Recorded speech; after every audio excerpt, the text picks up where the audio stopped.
এই দৃশ্যটি দেখে আমি অবাক হলো, আমি একটু অবাক হইনি।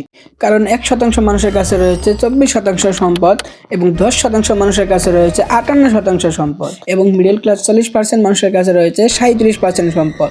এই অবধি ঠিক আছে, কিন্তু এই 50% মানুষের সম্পদ যদি ঠিক হিসেবে ধরে নেই, বৈষম্যটা ঠিক সেই জায়গায়। বাকি 50% মানুষের সম্পদের পরিমাণ 4.7%।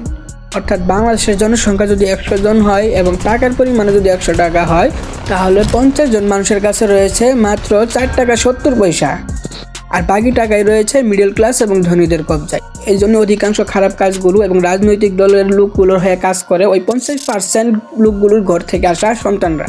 তাদের দুমুঠো ভাত এবং নেশাদ্রব্যকে সহজ করে দেওয়ার মাধ্যমে তারা তাদেরকে কাজে লাগে। দেশের উন্নয়নের বড় একটি বাধা হলো ঠিক এই বৈষম্যটাই। ওই 10% মানুষের কাছে 58% সভ্যদলা মানুষরা, তারা আমাদেরকে এইভাবে ব্যস্ত রেখে তারা তাদের কার্যকলাপগুলো চালায়।